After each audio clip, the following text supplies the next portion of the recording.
हर हर महादेव, हर हर शंभू। दोस्तों, आज हम श्रावण मास के 7वां अध्याय का स्मरण करेंगे। नीचे कमेंट में हर हर महादेव जरूर रखें, जिससे आपकी हाजिरी लगती है कथा के अंदर। हर बार हुंकारा जरूर भरें। हुंकारा भरते वक्त कमेंट में लिखें हर हर महादेव। आपको कथा का 100 गुना फल ज़्यादा मिलता है। तो शुरू करते हैं। जय शिव शंभू। सनंत कुमार बोले, हे शंकर जी, मैंने हर्ष का कारण रविवार का महत्तम सुना। अब आप सोमवार व्रत महत्तम को कहें।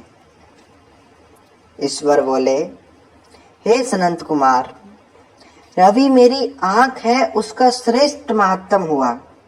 अब इस नाम के महत्तम का जो कुछ वर्णन हो सकेगा उसको आपसे कहता हूं।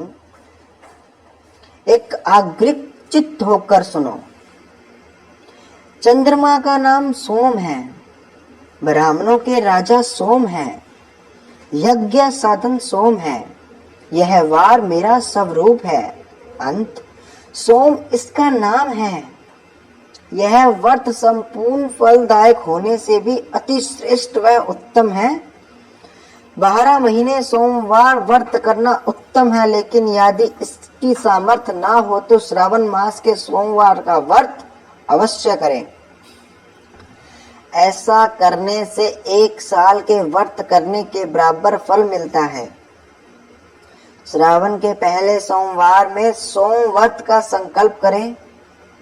सोम का व्रत मैं करूंगा, इस व्रत से शिव मेरे ऊपर प्रसन्न हो। इस प्रकार श्रावण के सभी सोमवारों 4 पढ़े तो 4, 5 पढ़े तो 5 को सुबह संकल्प करें। साय में शिव जी का प्रोदाचोपारों से पूजन कर शिव कथा का श्रवण करें। हे मुने, अब इस सोमवार व्रत की विधि कहता हूँ, सुनो। श्रावण महीने में पहले सोमवार को उत्तम व्रत नियम ग्रहण करें। प्रातः स्नानादिक नित्य कर्म से मृत होकर सफेद वस्त्र पहनकर काम, क्रोध, अहंकार, द्वेष आदि का त्याग करें। मालाती, मल्लिका आदि सफेद पुष्पों से तथा अन्य पुष्पों व उपचारों से शिव जी का पूजन करें। मूल मंत्र नमः शिवाय या त्र्यंबकम मंत्र से शिव जी का पूजन करें। कहें, हे सर्व अवनाशन महादेव, उग्रनाथ, भव शिशि मौली, रुद्र नीलकंठ भवहारी, शिव का मैं ध्यान करता हूँ। इसी प्रकार द्वेष के स्वरूपों का ध्यान करते उनके अनेक उपचारों से पूजन करें। हे मुने, अब इस व्रत के पुण्य बलों को सुने। जो सोमवार के दिन शिव पार्वती की पूजा करते हैं, वह जन्म मरण के बंधन से छूट दुर्गम लोक को प्राप्त होते हैं। सोमवार के नक्त वक्त के प्रभाव से 7 जन्मों तक के पाप नष्ट हो जाते हैं। इसमें कोई विचार ना करने इस उत्तम व्रत को उपवास द्वारा करें।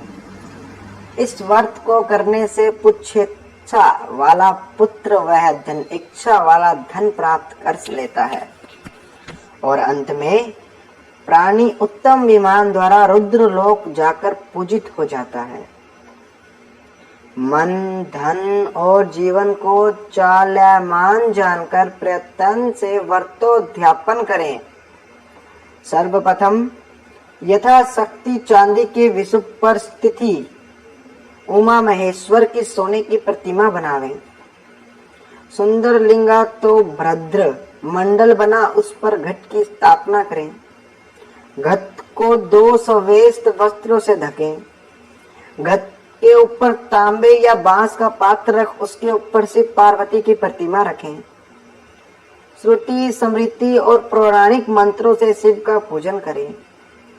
पुष्प का मंडप बनाकर उसके ऊपर एक रमणीक चांद बना दें। रात को जागरण करें। अपने ग्रह सूत्र विधान द्वारा अग्नि को स्थापित कर सव्र, भवनाश आदि शंकर के 11 नमों से होम करें। पलाश की लकड़ी से 108 आहुति दें। यव ब्रही तिल द्वारा अप्याव्यक्त मंत्र से, त्रयकंबम मंत्र से या पदक्षर मंत्र से बेलपत्र द्वारा हवन करें। पूर्ण हयुति कर सुविस्तीकृत आदि करें। आचार्य का पूजन अर्चन कर गो आचार्य को प्रदान करें। 11 ब्राह्मणों को पूजन कराकर प्रत्येक को घड़ा बांस के पात्र सहित दक्षिणा देकर विदा करें। प्रतिमा सहित सभी सामग्री आचार्य को देकर प्रार्थना करें कि मेरा व्रत पूर्ण हो तथा भगवान शिव मेरे ऊपर प्रसन्न हो। तत्पश्चात बंधु बांधव के सहित भोजन करें। जो इस प्रकार व्रत को करता है वह समस्त सुख भोग कर अंत में शिवलोक में जाकर पूजित होता है। इस सोमवार व्रत को पहले श्री कृष्ण ने किया, फिर उत्तम राजाओं और आस्तिक प्राणियों ने किया। हे मुने, जो इस सोमवार व्रत के महात्म को सुनेगा वह भी इस व्रत के फल का भागी होगा। ईश्वर ने सनंत कुमार से कहा, ए सनंत कुमार, अब उत्तम मंगलवार के व्रत को कहूंगा जिनके करने से वैधर्य का नाश होता है। इसका नाम मंगला गौरी व्रत है। विवाहोत्तर 5 साल तक इस व्रत को करें। विवाह के बाद पहले श्रवण के पहले मंगलवार को इस व्रत का शुभ आरंभ करें। फूलों केलों के खंभों, नाना तरह के फलों, रेशमी कपड़ों आदि से एक भव्य मंडप का निर्माण करें। उसमें अपनी सामर्थ्य अनुसार सोना अथवा अन्य धातु की गौरी जी की प्रतिमा स्थापित करें। मंगला गौरी का प्रयोदासोपचारों से 16 ध्रुव दालों से 16 चिड़ा चिड़ी दलों से 16 चावल और 16 चने की दाल से पूजन करें। 16 बत्तियों का एक दीपक या 16 दीपक जलाकर भक्ति द्वारा दही तथा चावल का नैवेद्य स्थापित करें। देवी के नजदीक सिल लोटा रखें। इस प्रकार 5 साल तक श्रावण के प्रत्येक मंगलवार को व्रत करें। फिर उद्यापन कर माता को वायना दें। वायना इस प्रकार दें, मंगला गौरी की एक पल या आधा पल या चौथाई पल या यथाशक्ति सोने की प्रतिमा बनावें। सामर्थ्य अनुसार सोने या तांबे आदि से निर्मित घड़े को चावल से भरें। फिर उनके पहनाने के कपड़े तथा चोली रखें। उनके ऊपर मंगला गौरी की प्रतिमा रखें। देवी के नजदीक चांदी के सिल लोटा रखें। इस प्रकार माता के लिए वायना दें। तत्पश्चात 16 स्वागिन ब्राह्मणियों को भोजन करा दक्षिणा देकर विदा दे।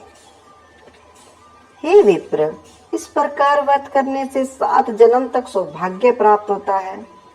सनंत कुमार ने ईश्वर से पूछा, हे शंभु,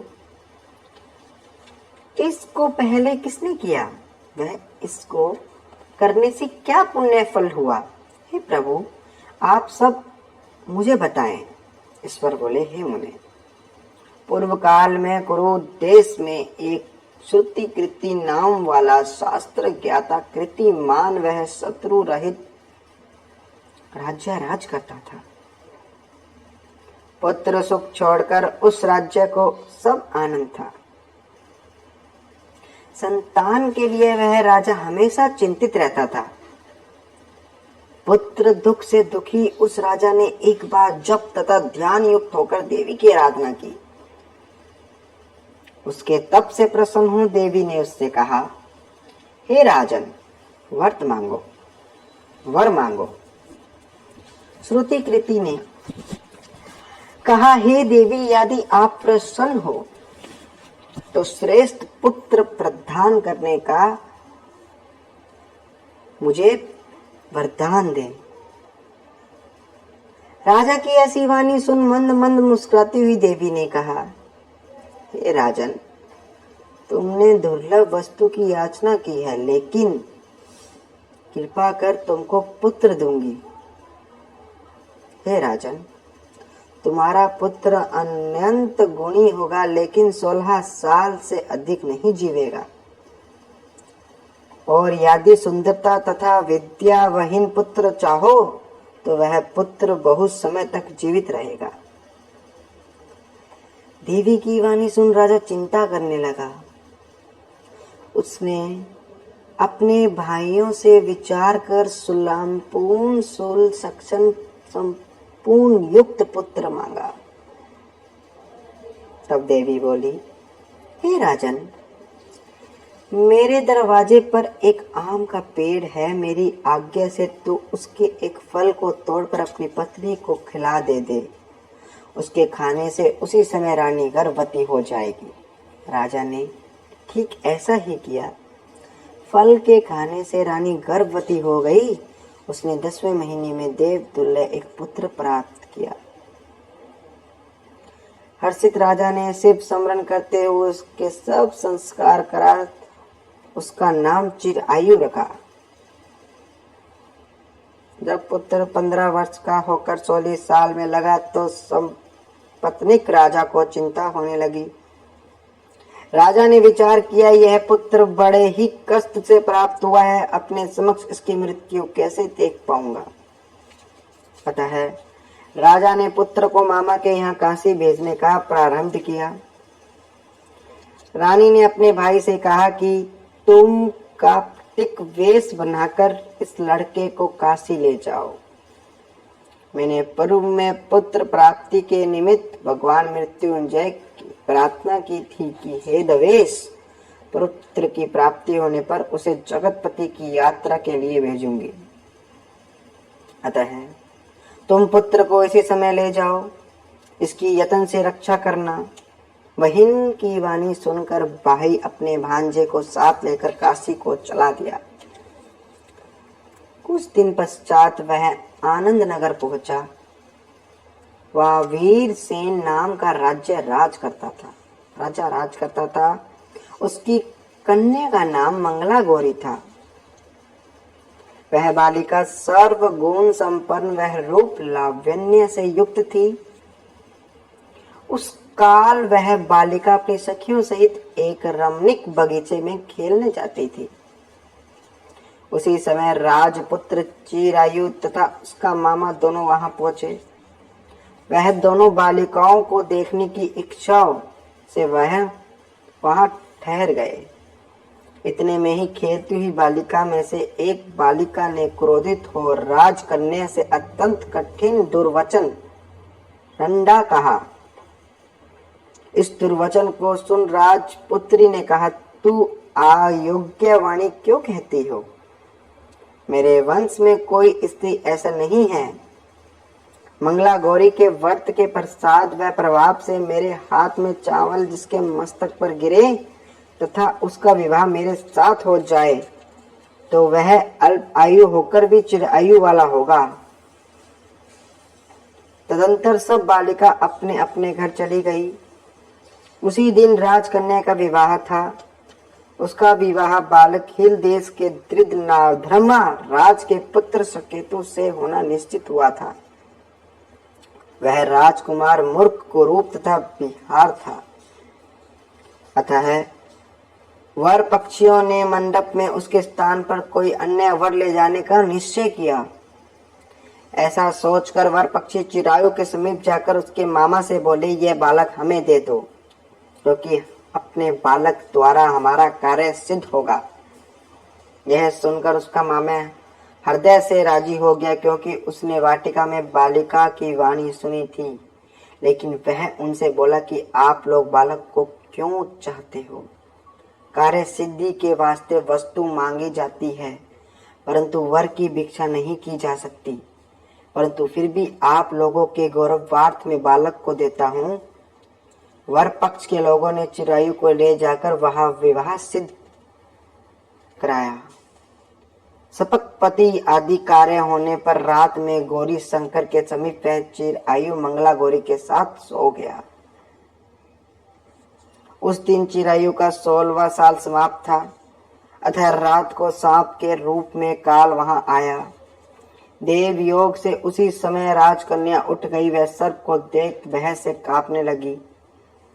फिर उसने धरती से सांप की प्रोदापोचरों से पूजा की। पीने को बहुत सा दूध दिया और प्रार्थना की कि मैं उत्तम व्रत करूंगी, मेरे पति देव चिरंजीवी हो, ऐसा कीजिए। उसी समय वह सांप कमंडल में प्रवेश कर गया। राजकन्या ने अपनी चोली में उस कमंडल का मुख बांध दिया। तदंतर अपने पति देव अंगड़ाई लेते हुए उठे और बोले, हे प्रिय, मुझे भूख लग रही है। यह सुन राजकन्या ने खीर, लड्डू आदि लाकर पति को दिया। चिरायु ने प्रसन्न चित्त से भोजन किया। हाथ धोते समय चिरायु के हाथ से अंगूठी गिर गई और वह पान खाकर फिर सो गया। वह राजपुत्री कमंडल को फेंकने गई, लेकिन विधि के विधान से उस कमंडलू से सर्प के स्थान पर एक चमकता हुआ हार हो गया और उस हार को देखकर वह विस्मय को प्राप्त हो गई और उसने वह हार अपने गले में धारण कर लिया। कुछ रात जब श्रेष्ठ रही तो चिरायु का मामा उसे ले गया। चिरायु के जाने के बाद वर पक्षी संकेतु को ले आए। मंगला गौरी ने जब उस संकेतु को देखा तो वह कहने लगी, यह मेरा स्वामी नहीं है। सभी वर पक्षी लोग सुनकर यह बोले, ये क्या कह रही हो? यदि कोई पहचान हो तो कहो। मंगला गौरी ने कहा, जिसने मुझे रात में यह नवरत्न जड़ित अंगूठी दी, वह उसकी उंगली में डालकर पहचान करो।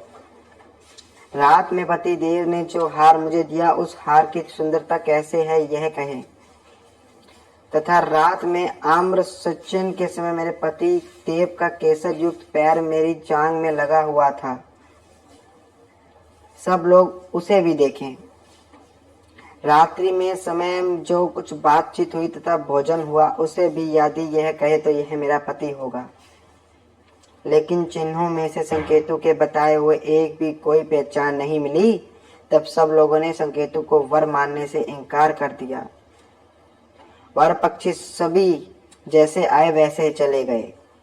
मंगला गौरी के पति श्रुतुकुर्ती के एक सत्र यज्ञ किया तथा बाद में उन्हें वर पक्ष द्वारा किए गए उलटफेर के बारे में मालूम पड़ा। राजा ने कन्या को महल के बरामदे में चिक के अंदर बिठाया।